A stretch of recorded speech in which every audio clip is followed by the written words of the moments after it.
the radio, building dreams and achieving more, telling it just like it is. Most of all, keeping it real. Are you ready for real talk? Changing lives and communities. Real talk.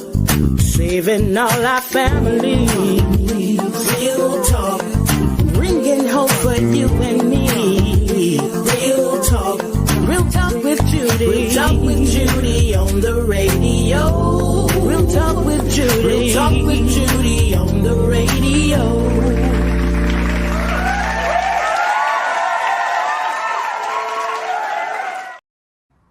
Well, hello and good morning. Welcome to another hour of the Real Talk with Judy live radio show. I am Dr. Judy, your radio host. I want to thank you so very much for tuning in. And while I have you here, would you please do me a favor? Go ahead and share, get everybody on. Today is going to be absolutely fantastic. I have an absolutely great guest, and you're going to want to hear him. You can put questions in the chat and just let's get ready for it so we can hear him, hear ye him. So you can hear what he has to say. It's going to be absolutely fantastic. Seems like I haven't been in here in a while. I know I have, but it seems like I haven't. Last week I was in Baltimore, so I guess that made me feel like I've been gone a long time, I guess. But I want to thank you all so very much. But please do me a favor, go ahead and get people on here. It's going to be an absolutely great show with Dr. Marcus. Y'all know him because he's everywhere, but we're going to talk about it today. He is running for the Leon County District 5, and we're going to talk about that. But before I do, I must say again, thank you all so very much for tuning in. Go ahead and get everybody on, because we really do want to hear what Dr. Marcus has to say. We're going to ask him some questions. We're going to get into why he's running and just a lot of things, even some things he's already done with the school board. We're going to get into all of that. We just have some questions, and I know that you all may have questions, and it's good to know your candidate. So this is what I'm doing. I have openly invited people on Facebook, the candidates on Facebook, because they're all on my page, and I have invited them to be a guest. And as you know, I can't endorse everybody, but I want to give everybody an equal opportunity to come on the Real Talk with Judy show, speak to the audience that I have, and so you all can hear. I think because we really want you to vote. We really want you to go out. You must vote this term, okay? It is important that you go out and vote. So while I'm going to say a couple of hellos, I want you to invite people on here, invite people to the show, share this page, do all of those things, because we want to get them on here, okay? So I really want to thank God for, y'all already know, my husband and all. I thank God for him, my mom, my dad, even though they're passed, I thank God for them. They are the reason why I do what I do, and why I do it with boldness, and how they have trained me to be. So I want to just thank God for them.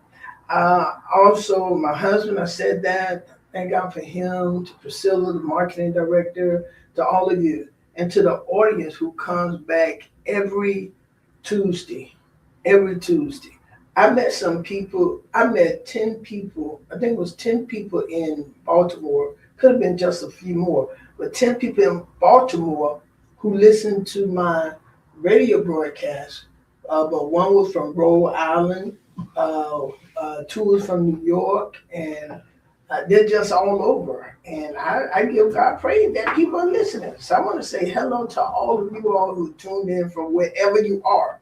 Thank you for tuning in to the Real Talk with Judy live radio show.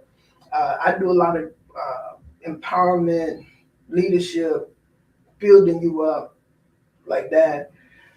And then now when we have voting, I want you to hear the candidates, because I really want you to vote. So today on the show, I have Dr.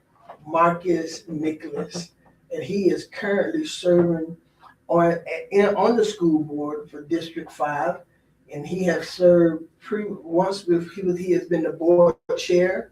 Previously, he was the vice chair. He has a doctorate in education. And I'm gonna go ahead and share this with y'all. I lost my notes.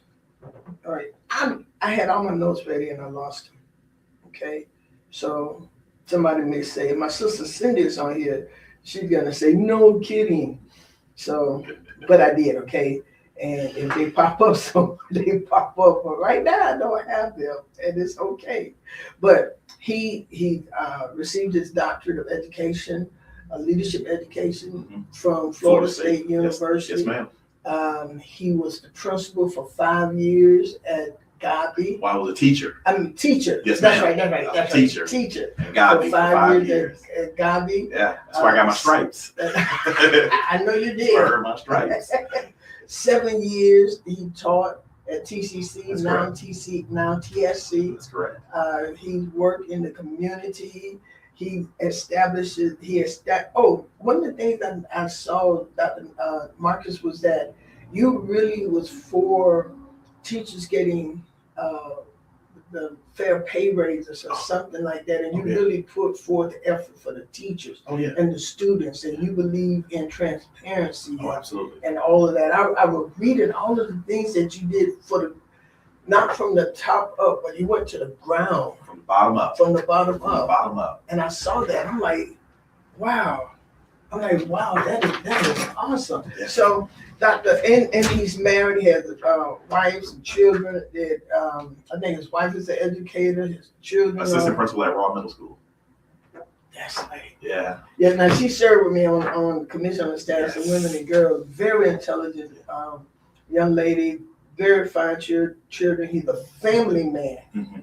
He's a family man. And I was partnered with Riley Elementary School, and know who I saw there often? Dr. Marcus. Yeah. But I saw you. That to me is more impressive. I saw you there, and I didn't see you didn't come empty-handed. You came with love and victuals, groceries, love and groceries.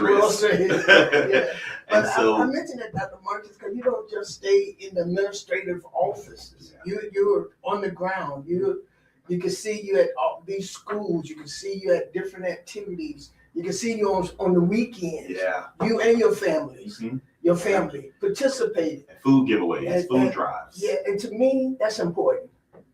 For me. So as I'm voting for candidates, as I'm looking, I watch Dr. Marcus. I remember when he first ran against Ms. Bowen.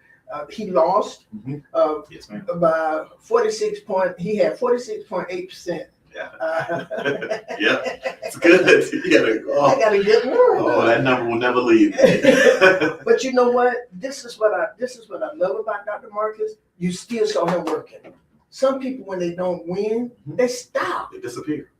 You don't see them again. Yeah. But we kept seeing you. The same thing that you promised, you was working hard. You continued to work with Ms. Joy. You continued to work. Yes, ma'am. And so that was impressive. Yes, ma'am. So anything else you want to say before we get into, tell us anything else about you?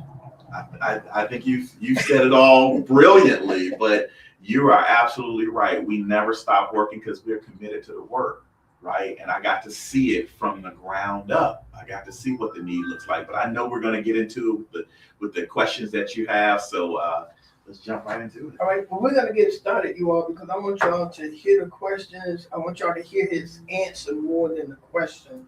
I want you to hear his answers, because I want you to know he's one that I want to stay on the school board. Let's say that. I think I'm at liberty to say that. He's one that I would like to see remain on the school board because he's done an amazing job, and he still has more work to do. So we're going to get into the questions. Dr. Marcus, I do have a question.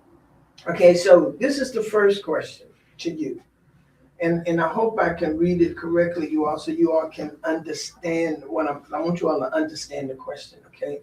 So as you seek a renewal of your term on the board, why have you chosen to stay on the battlefield? And I do call it a battlefield I really do. Those of you who work in the school system, Dr. Marcus, I really consider it a battlefield. I really do. Mhm. And so, and what is the primary compromise milestone you plan to complete over the next 4 years? Yeah, that's a great question. And the first thing that stuck out to me was battlefield. You are 100% right that it's a battlefield. What the state of Florida tells us, by the time, if I were renewed by the end of my second term, in order for one of our children to earn gainful employment, that means employment that will take care of their family, they are going to need a post-secondary credential. That doesn't mean a college education. 72% of the jobs in Florida will need a post-secondary credential. So people ask me, why am I so stuck on ensuring that we have appropriate CTE classes or programs in our schools? Why all students should at least participate in a CTE class or a dual enrollment class or an AP class? Well, it's because the statistics tell us that they're not going to be able to feed their family if they just graduate with a high school diploma and nothing else. So as a part of my plan and what I'm looking to do is I'm looking to put college and career centers at every single high school, just like I did at Leon High School. I want to put them in all high schools, because in those college and career centers, we can now put Career Source Capital Region in our high schools so that students can be paired with jobs and careers, so that we can have SAT prep, ACT prep, all of those things that most students in more affluential schools, where they could pay for tutoring services, where they could pay for all of these people to come in. I want it to be free for our students. So one of the things that I want to do is make sure that a college and career center is at all of our schools. We've laid the groundwork. I want to complete that. There's another thing that I'm really, really interested in. So there's been a lot of conversation about pay and pay structure and pay type and who's getting paid. What I was most concerned with is who wasn't getting paid. Okay. And what I saw was some of our working class people not getting paid. What I asked for was a compensation and classification study, which looks at our market, like what do you need? What's the going rate against what we were paying them? These some of our bus drivers, our cafeteria workers, our school accountants, like some of those folks, our bookkeepers. And what we found was that many of our employees were underpaid. So now in this second term, I've already worked with the school district to set up a plan. I want to make sure that that plan happens and that our working class employees are paid against the market. And so those are two huge priorities, two huge lists that I have in front of me that's going to take a while, and expertise and experience and the vision to ensure that that is executed. So, wow, that is awesome, because they work hard. They work hard. They're the hard. Some of them they're the backbone. Kids can't come to school without the bus drivers driving. Exactly. And some of them wouldn't eat. Right. It wouldn't be for our cafeteria. Right. They don't workers eat without the cafeteria workers. And keeping the school clean. Right. Very important. Very. I don't know what you call custodians or custodial workers. Custodian workers.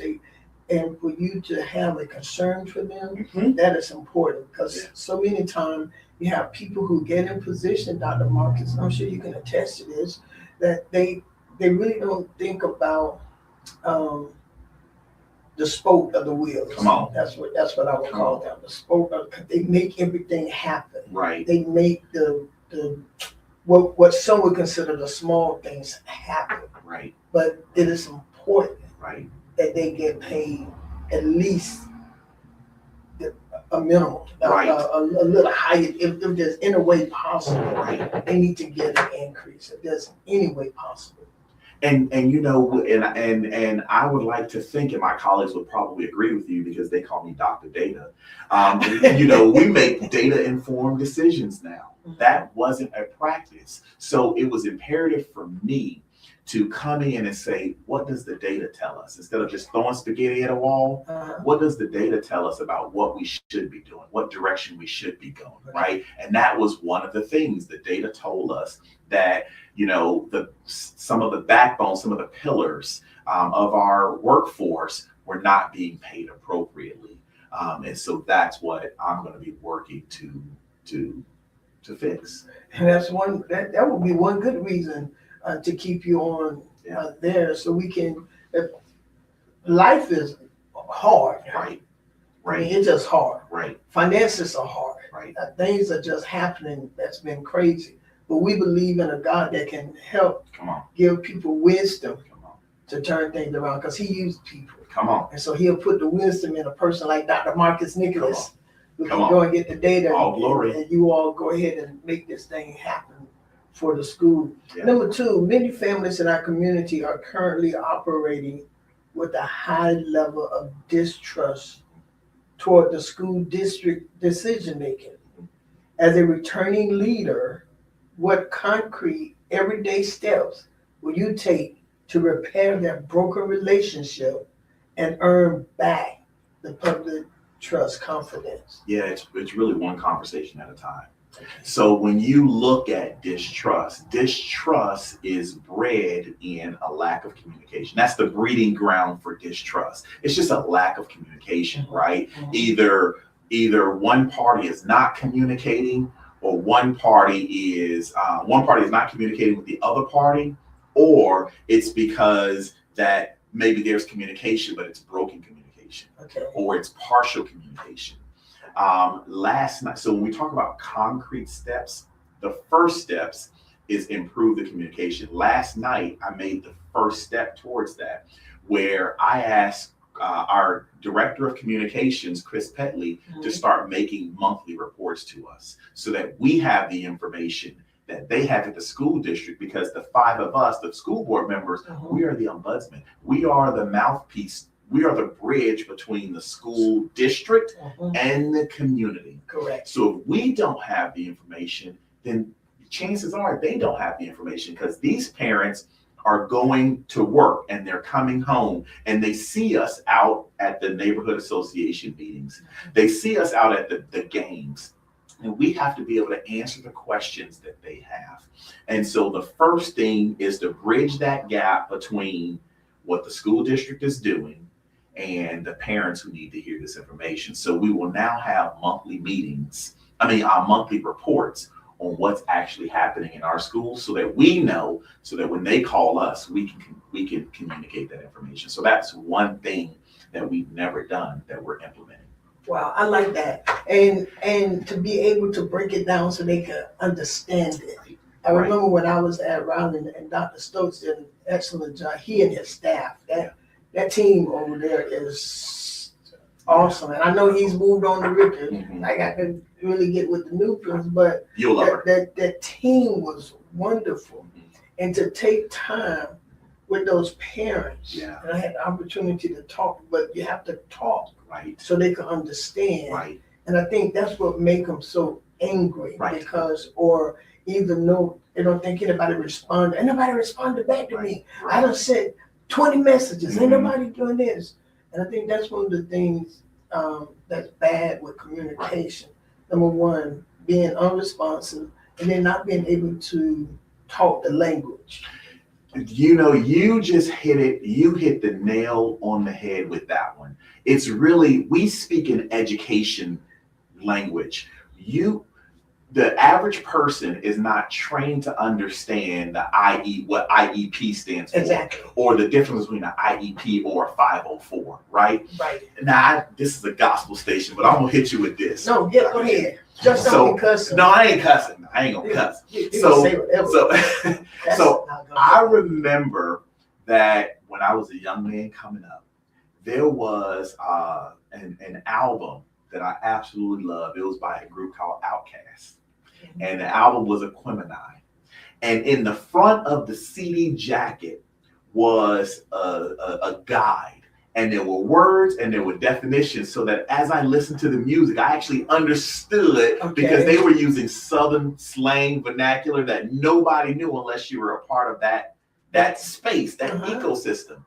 We need one of those guides. And I've been talking about this forever. And actually, if you go back through school board meetings, you will find me actually using this exact same analogy, where we need something that acts as a guide, where if a parent is in a 504 meeting or an IEP meeting, that as the school district are using terminology that they may not be familiar with, they can just look at this little handy guide. Right. And not every word, but commonly used words or frequently asked questions that they can just go here and say, oh, this is what they're talking about, right? Because if I get stopped by anything, I get stopped by more parents who have ESC students in our system. And my son also is ESC. So I understand the challenges with understanding the vernacular, understanding the language. And to your point in this brilliantly articulated question, that's where distrust starts. Yes. Because they just don't understand what we're talking about. Exactly. And I like to say sometimes when I'm talking, I said, well, just break it down to me like I'm a 2-year-old. Right. Wherever I heard that from, I'm like, break it down to, well, you're not a 2-year-old, but break it down to me like I am. Exactly. Then I can understand it better. Exactly. You know, and that's what I tell you. If you don't understand what I'm asking or what I'm saying, say so. Right. It don't make you look bad. You know, I need to know. Talk to me. Right. You know, because it's very important. Well, and it reinforces we're all lifelong learners, right? Everybody doesn't know everything, and we're not expected to know everything. I don't know every single thing about the Bible. That's why I go to church, right? I read it a lot, but sometimes my pastor just got to break it down to me a little, just a little. And I think I'm a pretty educated man. And I still don't understand some of the context that's within Scripture. So because we're all lifelong learners, everyone has to treat everyone like they're learning the process for the first time, without shame, without ridicule. Yes. Just do it. And Dr. Mark, as you're talking, I think we could get that really going. I believe that will be a first step in building back confidence, of building the trust, because it's important. Right. But everyone has to feel that they're important. Right. Now, it don't matter. No, it matters. Right. And I like the order you just put it in. Building the confidence first, the confidence in me talking to you, you receiving it, you talking to me, so a dialogue, and then the trust comes. Then the trust. Yeah. And then I spent so much time at Joe Louis and Holston Street, Joe Louis and Basin Street, and just sitting down there talking. I'm like, well, what that mean? What that mean? Come on. And I had one parent tell me, oh, you ain't as smart as I thought you was. I said, I'm not. Right. I'm not. We're all learners. I say, so teach me. Right. How they teach me. Right. And they said, oh, you got to learn how to come out here. Teach me how to come. Right. Teach me. Right. I said, that's what I'm here for. Come on. I'm here to learn. I said, there's many smart people out here. Come on. I said, so teach me. Come on. When I would drive over, they said, you coming for a lesson? Or what you coming for? I love that. And I'm coming for a lesson. Yeah. And how long you got today? 30 minutes. Give me a 30-minute lesson. That's great. And they would talk the language and tell me, okay, now when you talk, this is what you have to say. You know, this and that. I'm like, oh, okay. Right. But I think that it's important. And it's going to take time, but it's important. It's important. And the school board members, I respect you all. I think we have a great school board. Thank you. I believe that you all care. You all have shown. You may not agree with everything, but that's good. Yeah. You know, that's good. I tell people, my husband and I have been married almost 45 years. And in 45 years, you're not going to agree with everything. Right. But when you can trust it, like somebody told me my husband can kill me by telling me to take anything. He's a pharmacist. I trust him. Right. We've been married 45 years. Right. And if he tell me to take something, I'm going to take it. Right. I do. I Right. don't ask him. I just take it. Right. Only thing I'm going to ask is, they ain't going to put me to sleep forever. He said, no. Yeah. And I take it. But we don't agree with everything, but we talk about everything. Right. And Dr. Marcus, when we first got married, my husband wasn't a communicator. because his family didn't do that. Mm-hmm. You know, his dad was a great man, but you didn't ask his dad any question. Yeah. Similar story. My dad is from Haiti. So I gotta hate them old Haitians, right? Oh, yeah. We don't talk about our feelings. Oh, no. Mm-hmm. You didn't ask his dad anything. His mom didn't even ask his dad anything, but I did. And right. They would sit there and look. I said, well, in my family, we ask questions. Come on. And we talk, and we get to the bottom of it. You know, we may fall out, but hey, we come back, and ain't nothing major. But so that's going to be good. The next question I want to ask is, there's a growing demand from taxpayers to pull back the curtain on our budget and expenditures to find ways to reduce wasteful spending. Do you support creating a citizen-led review pathway for our budget? Why or why not? So I'm gonna answer this in two parts. First, that is actually in the proposal. This citizens-led review pathway is actually in the referendum that's going to come before the taxpayers in November, with the half penny renewal as well as the millage. So do I support it? Yes, because I voted on it, right? So absolutely. But I wanna answer this first part and pulling back the curtain, because I'm really proud of this work that I've done. Okay. So before I got elected, this question I think is absolutely plausible. Yes, there was the first time we learned about the budget was when we were getting ready to approve the budget. Okay. that is not a lie. That is truthful, right? So what I was able to do was, and this goes back to my background when I was the executive director of operations at Florida State University. I too had to report to a board, right? So this is where that training comes from. So my board required me to do what's called a variance report. And a variance report is a quarterly report that looks at what is actually budgeted versus what we've actually spent. Okay. And the variance is the difference, whether it's a plus or a minus, whether it's a surplus or a deficit, right? And so what I've done is I've done that exact same, or I recommended that exact same thing, and we now do that on the school board.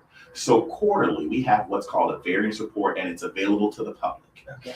And it shows us all of our expenditures that are outside of what we've actually budgeted. Right? So if, let's say we said that we're going to allocate $2 million to textbooks. If we are within a certain threshold of that $2 million, meaning we haven't spent it or we've gone over the $2 million, it's going to show up on the variance report. And then we start to ask questions. What about this line item here? And it's line item. Okay. And it's very clear and it's very plain. What you'll also see on that variance report are the expenditures or the expenses that are assigned as well as committed and that are restricted. Those things are three very, very important things, because people think that we have a $646 million budget. So we have all of this money to do all of these things. Well, when you look at the variance report, what I've asked them to do is label each one of those line items as either restricted, assigned. Let's go right there. Yes, restricted. So restricted. What that means is that the state requires us to spend this amount of money in this way. We cannot vary from the way the state has asked us to spend that money. That's the word restricted. Good. So the word assigned means that the school board has appropriated this amount of money for this expenditure. Now, the assigned one means that we can go back and say, let's not spend it here. Okay. Let's move this money, or let's spend some of this money in other areas. So that's where the public needs to say, well, this is now assigned. So can we prioritize? So that's how when we're talking about strategies and prioritizing, that's the line item that you look at. And then committed means that this expense, we roll over year, because in 5 years, there's going to be a big expense. So think about saving up for a car, right? Okay. So each month, so you're putting away $100 or $1,000 every single month because you know at the end of 8 months you need $8,000 to pay for this car. Okay. So we're putting money away. So you'll actually the textbook example is a good example of that. So every year we put away, a couple $1 million because we know that in the 3rd grade they're going to need the new textbooks that's going to come in 5 years. So instead of allocating $10 million on that 5th year, we save up a little bit. That's the committed line item. Okay. So as they're looking at this variance report, and if it says nothing, if you don't see assigned, committed, or restricted, that means the school board can do whatever we want to do with that amount of money. And that's how you read the budget. But those are the kinds of so the growing demand and how do we pull back the curtain? Well, maybe I just do some town halls and we talk about this because we talk about it at the school board meeting, and to be quite honest, not many people watch them.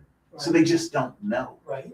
But we now have this very public and available report that they can just look at. But to your earlier point, we now need like a glossary of terms so that they know what restricted, assigned, and committed means. Because I think that's very important, because as to your point, what you said earlier, they see the $600 million budget that you all have, and so they think they can just take, and you've heard it, they've said it on the news, they've said it on Facebook, right? They said it everywhere. They got money, they can take this money and do it here. But the Bible says my people are destroyed for lack of knowledge. Come on. So because we don't know, then we're like, quote, destroyed, and we get angry, we get upset, and then we say they don't know what they're doing because we don't understand. Right. But to take time, and that's why I wanted with you, the candidate, to come on, but you especially with the school board, because this is going to be a hard year. When you look at the end of last year, I don't know where we are this year, but at the end of last year, when you look at our discretionary budget, and then we actually get the new discretionary budget next week, so I'll know. But at the end of last year, out of the $646 million, actually 3.6% of that was actually really discretionary. And 3% of the 3.6 was in our emergency fund. So it was really 0.6% that we actually have. Everything else is either assigned by or either restricted by the state, assigned by a school board member, which we do have some flexibility there. So I don't want to be misleading. Or committed, meaning we got a big bill that's due and we got to save up for it, or we're going to be in real trouble in a couple of years. Wow. Yeah. Oh, that was worth this whole show. There you go. There you go. People want to know about the money, and then some of us don't really know what budget means. And so to get to understand, and I think so we got to keep you 4 more years because you're going to help people understand the budget. I got to keep on this tour. Yeah, you got to keep going, man. We can't stop there. Right. We can't bring anybody new now. Right. It ain't broken. So let's keep it going. We just got to be, to your earlier question, we just got to have more concrete ways in which we communicate. Exactly. That's what the issue is communicating this information. And then the parents got to understand, and the community have to understand how important it is to have these conversations. And sometimes the smaller the group, it worked best instead of the large group. Right. But it got to be an understanding. It has to be communication. Right. And some people don't like to communicate because they don't want people to think they're dumb and all of this, but they're and it's up to us, Dr. Marcus. It's up to you. It's up to me. These leaders to have people to feel comfortable and valuable when they talk and they don't know the words. Right. So we have to be careful of the terminology we use. I read that Jesus taught in an eighth grade level. Come on. And so I prayed and asked the Lord to help me keep things simple. Yeah. I want everybody to be able to understand. And you know what's really important, us as elected officials, and I'm not chastising all elected officials, because I do this too sometimes. I get in my feelings. We can't be defensive when people ask us questions. We just can't be defensive. And it's easy for me to say on this radio show, right? Because I'm looking at Facebook and they drag in school.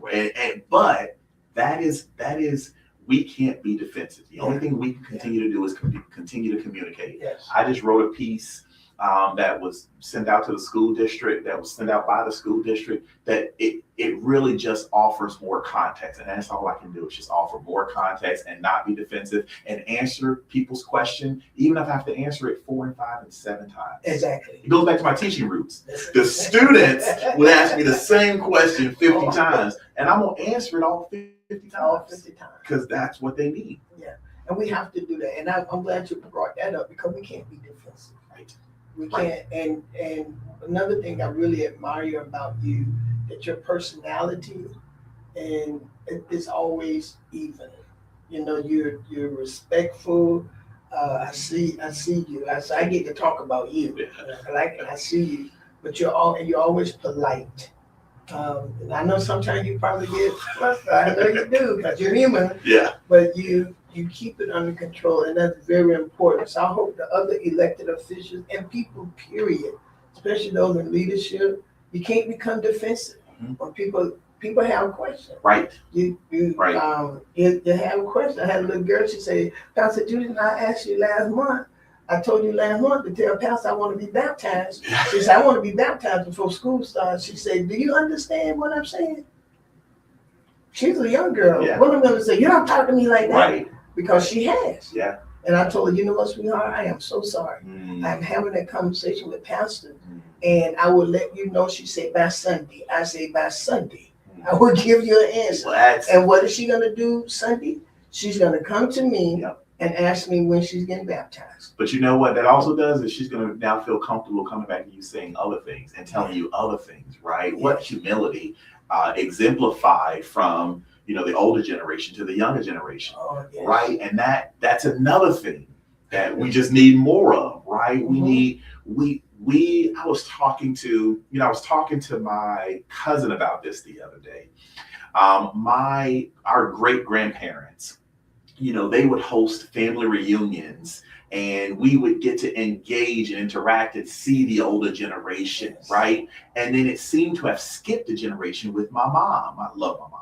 And her mom, right? So it skipped that generation, and now it's on us, but we didn't have direct access to, hosting these family. So I liken that, or I'll use that analogy to come back to the school district and the community, right? Like sometimes that, young people just need to see people like what you did. You didn't get defensive. You didn't get upset, even though she might have rolled her head, rolled her eyes. I don't know what she did, right? But the humility in you, which is a fruit of the Spirit, right? So the humility of you maintains your even-keeled nature, and you responded in a way where she's now going to come back, right? And that's what we need. We just need we need the next generation up to train us, right? People in my gym, so that we can take over the mantle, and then we can demonstrate the same things that we've been shown. Yeah, that's cool. How will you ensure? I went to question number 5. Okay. How would you ensure you? And I want to let the audience know, I didn't give any of these questions to Dr. Marcus in advance.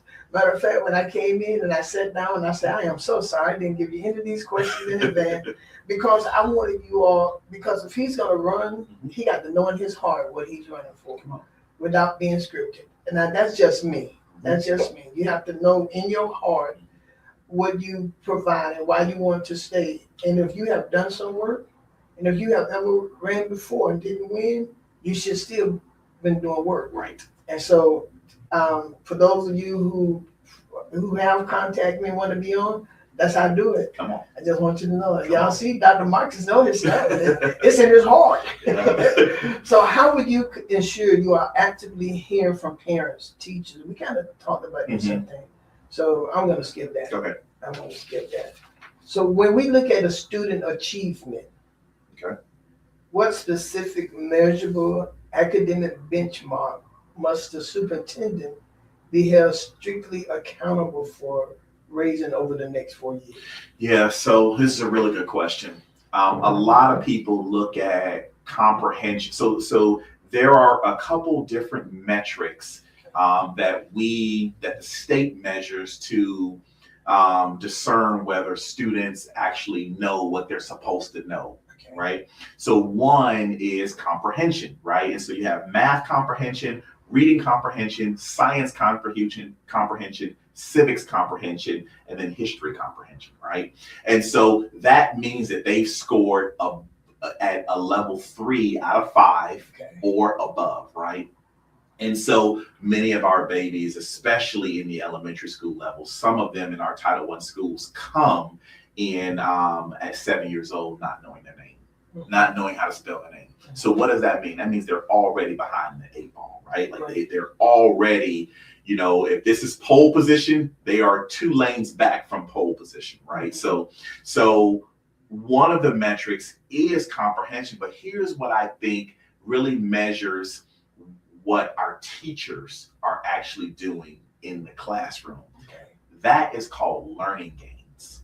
So learning gains measures where did you start to where did you go, not whether you've met kind of this universal metric that everybody in the state of Florida has to meet, right? Because we know all conditions are not the same condition, specifically in our Title I schools. So learning gains to me are way more important to determine what our students are actually doing from the time they step into the classroom to the time that they're tested. When you look at our learning gains across Leon County schools, this is where I start smiling. I Come on. That. So we have of 50% increases and 60% and 70 and even 90%, 92% at Bond Middle School, where Delshana once was, right? Yeah. She saw a 92% of those students who were tested. Now, these are the students that are at what they call the lowest 25%, right? They're the lowest. And so 92% actually made a gain in math at Bond Middle School. That's a story that needs to be told all the way through every outlet, right? Because that truly is incredible. But Bond is not the only story. Again, 70s, 80s, 90s, you got Sealy doing it. Like you have all of these schools that are making these kinds of gains. That's what we need to be holding the superintendent accountable for. Now, comprehension is important, right? Yes, I want them to get 5s, and I want them to get 4s, and I want them to do all the great things. But I really want to see what we can control, because this is the part that we can actually control. Some of the other things we can't control. So that's one thing. The next thing that I really want to make sure that we continue to increase are our certifications and our graduation rates, right? Obviously, we want students to graduate, but I want them to graduate with something in their hand outside of their high school diploma, if at all possible, right? So whether that's AP scores, whether that's dual enrollment, whether that's career and technical education, whatever it is, I want them to graduate a high school diploma in one hand and a CTE certificate in the other hand, because that to me betters their probability of earning employment that can sustain a living wage for them and their families. Wow. Yeah, I like that. I think Dr. Stoke had talked to me about the game. Yeah. So just wanted to see how they came in. Right. So if they was on a 1 and they improved to a 5, that was great. Right. You know, and how does that let's see, how do I ask that question? I know that there's a standard by the state. But is the school rated on that? Yes, that is one of the metrics that a school is evaluated on, is the learning gains. So there's so depending on what level, whether it's elementary, middle, or high school, there are multiple metrics. High school obviously having the most metrics because there are opportunities for them to do all kinds of things that they can get. But elementary school, they're evaluated on these gains and these comprehension scores. So I'm not saying one is more difficult than the other. They're just different. And elementary school has far fewer metrics so when you see A's at some of these elementary schools, specifically in Title I schools, it truly is a blessing. And you can tell that entire team worked their butts off in order to make these kinds of gains. But nothing against middle and high school because I love them. These are my people. Love everybody. I just admire them. And I've never been an elementary school teacher. Never wanted to. It's just I always say it's a special kind of person to teach elementary and middle school. You're right. Oh, you're right. Elementary and try to daycare. And daycare. Oh gosh. Oh, that's just so. That's why I am not. I had no intention work, of ever been there. But, yeah, daycares, elementary. Oh, all of those. But you have to love them. You do. But you know what, Dr. Marcus, too? If we can get them in those ages, I think the age down 0 to 7, the most formative years. Yes. So we can get them there. Yep. By the time they get on up, we have a chance of them becoming our next school board people. And you lay the foundation. Yeah. So if we can get that in elementary, in the daycare. Yes. I know my parents get upset because I demand them to bring them children to school. Come on. But they didn't want to come. They 3. Come on. They don't get a choice. What do you mean they didn't want to come? Well, they said. No, that's not, and I had one parent to take them out. I'm like, you're going to regret that because they need to be in school. So when they go, one of the boys told me, I said, what's your name? B. Your name is not B. There's no B in your name. Right. I said, Mom, why you call him B? But okay, we're going to be through here. Let me get down. Okay, so one of the questions I wanted to ask you about, Priscilla, this is number 7. I'm going to get, what's number 11? This is one I hear a lot too. Okay, I'm going to come back to that one. Let me ask you I want to ask about the teachers. It said, with our ongoing teachers shortages, we are bringing in many new educators who did not graduate from a traditional college of education.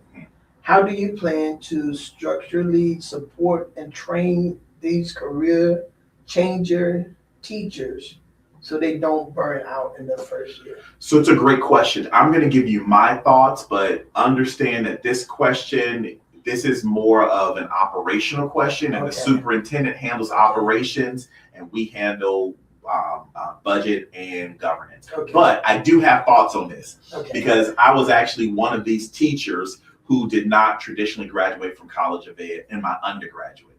My undergraduate degree is actually in communications. So I was one of these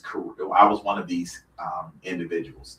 So we do have multiple programs that like mentor teacher programs. We do have boot camps that we introduced last year, so that these brand new teachers who've never gone through College of Ed, that they have some idea. But let's just be honest, nothing prepares you for when you are in front of 18, 21, 25, and upwards of 40 students. That door is closed and it's just the two of you. That's a whole different experience. So I am all for as many supports as we can because I went through that.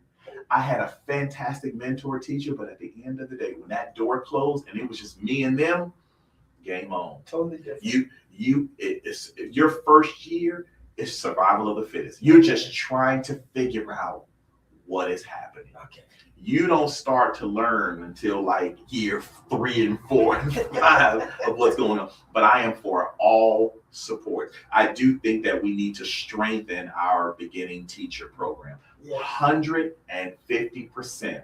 But what beginning teachers need really is real-time help, not a program like an after-school program. Because when they're in the thick of things, that's when the decision-making processes needs to be, or I'm sorry, not the decision-making processes, but that's when the help is needed, right? In real time. And so I don't know how you do that, because most times if there's another teacher in the classroom, then they tend to be on the better behaviors than when it's just them alone with that one teacher that they seem to be torturing. I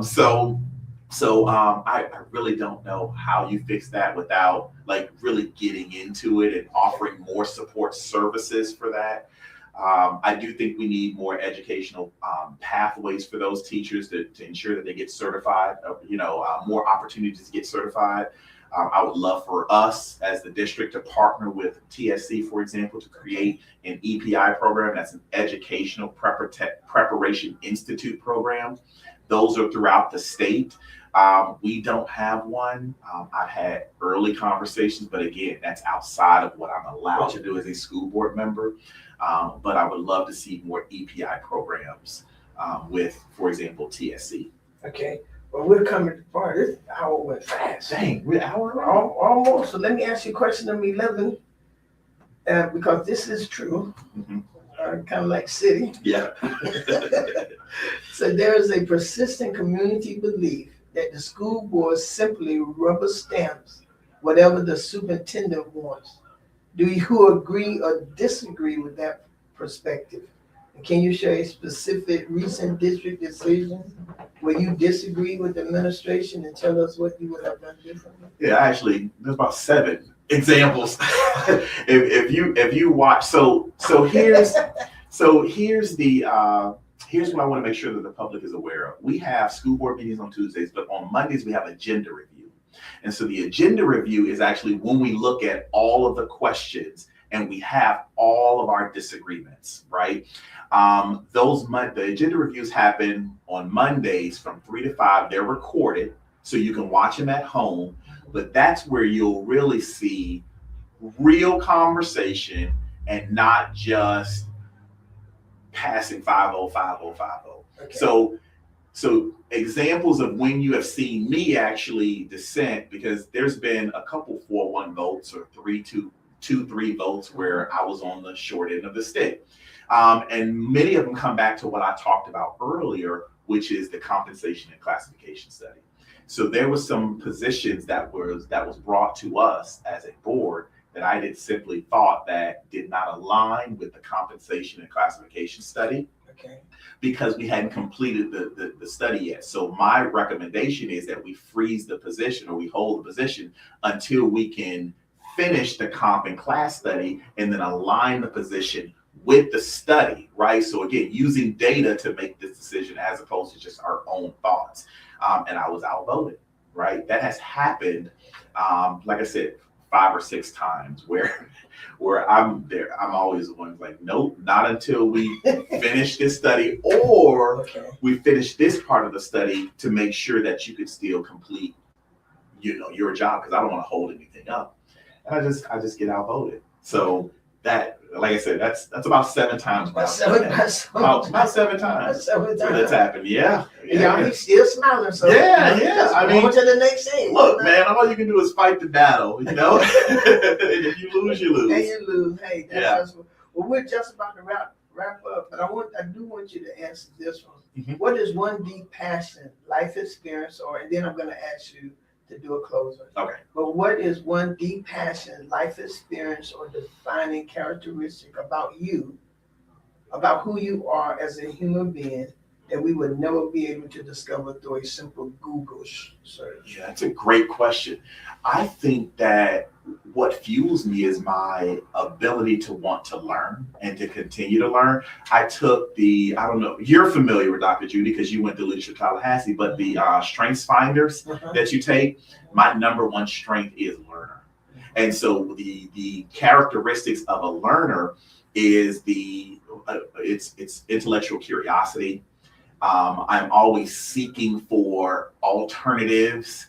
I'm always seeking to understand other people. This is just what the report says about me. Seeking to understand other people's perspectives and having those perspectives kind of inform decision-making for myself. And that carries, whether it's with me spiritually, socially, right? Is why you see me talking to so many people. It's because I'm always trying to learn from other people's perspective. And as you said earlier, I'm not going to agree with everybody. right? So just because I ask you, don't mean I agree with you, but I do want to hear that perspective. Exactly. And I've had my mind changed about a lot of things because people have informed me and given me context that I did not have. Because what you come with is going to be different from what I come with. And so that you'll never Google that about me, but I am always trying to understand and learn. Me too. I love learning. I love other perspectives. And my mind too has been changed on something. I'm like, wow, I didn't see it like that. You know, and I even like to talk to children. I just love learning. Yeah. I love learning. Yeah. Last question, and we're gonna give it up. So the microphone is yours. No policy, nothing. You have you got 2 minutes to deliver just a final commission, a final message to the people. Over the last 18 years, I've worked for this community. I've worked for students who look like me.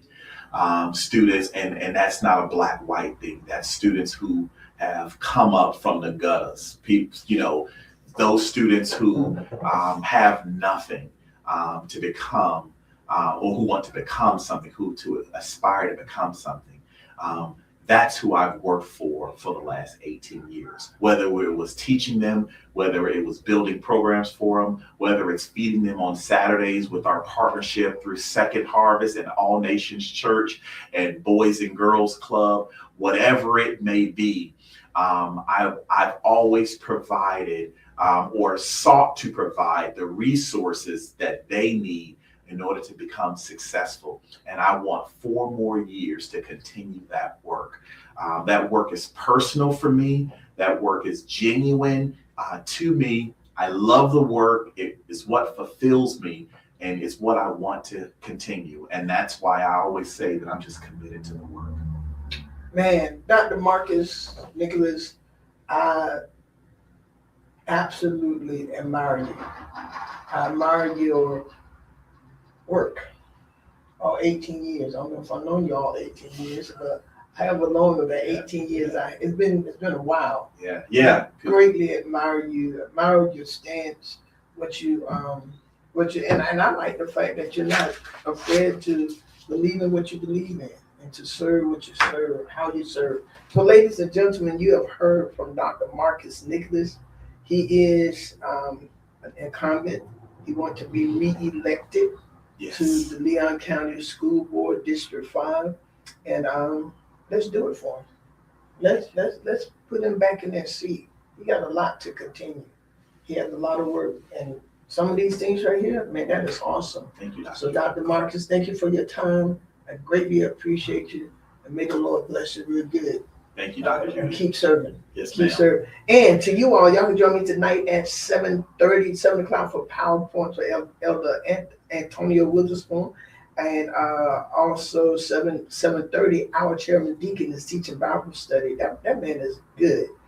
He and Elder Witherspoon, so y'all can join it. Then join me Sunday morning for a powerful Sunday school. That's with Dr. Therese. And then my husband will be giving us the 11 a.m. message.